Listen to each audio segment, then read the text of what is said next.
आप सभी को जय मसीह की द बाइबल पोर्शन में आपका स्वागत है। हमारा आज का वचन है यहेजकेल की पुस्तक 3 अध्याय वचन 1 से 15।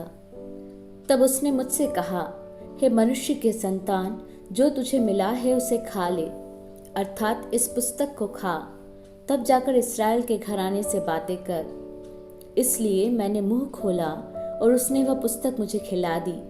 तब उसने मुझसे कहा, हे मनुष्य के संतान, यह पुस्तक जो मैं तुझे देता हूँ उसे पचा ले और अपनी अंतड़ियाँ इससे भर ले।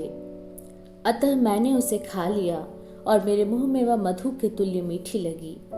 फिर उसने मुझसे कहा, हे मनुष्य के संतान, तू इस्राएल के घराने के पास जाकर उनको मेरे वचन सुना, क्योंकि तू किसी अनोखी बोली या कठिन भाषा वाली जाति के पास नहीं भेजा जाता है, परंतु इस्राएल ही के घराने के पास भेजा जाता है। अनोखी बोली या कठिन भाषा वाली बहुत सी जातियों के पास जो तेरी बात समझ न सके तू नहीं भेजा जाता। निस्संदेह यदि मैं तुझे ऐसों के पास भेजता तो वे तेरी सुनते, परंतु इस्राएल के घराने वाले तेरी सुनने से इनकार करेंगे। वे मेरी भी सुनने से इनकार करते हैं, क्योंकि इस्राएल का सारा घराना ढीठ और कठोर मन का है। देख, मैं तेरे मुख को उनके मुख के सामने और तेरे माथे को उनके माथे के सामने ढीठ कर देता हूँ। मैं तेरे माथे को हीरे के तुल्य कड़ा कर देता हूँ, जो चकमक पत्थर से भी कड़ा होता है।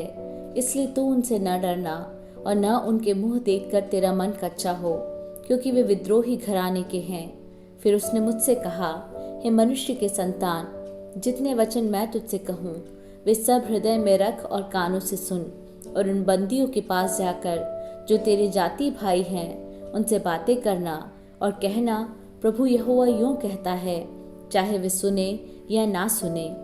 तब आत्मा ने मुझे उठाया और मैंने अपने पीछे बड़ी गड़गड़ाहट के साथ एक शब्द सुना, यहोवा के भवन से उसका तेज धन्य है।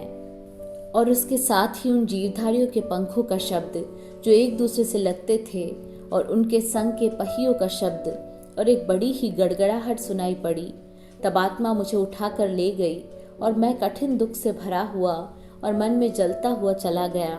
और यहोवा की शक्ति मुझ में प्रबल थी, और मैं उन बंदियों के पास आया जो कबार नदी के तट पर तेलाबीब में रहते थे, और वहाँ मैं 7 दिन तक उनके बीच व्याकुल होकर बैठा रहा।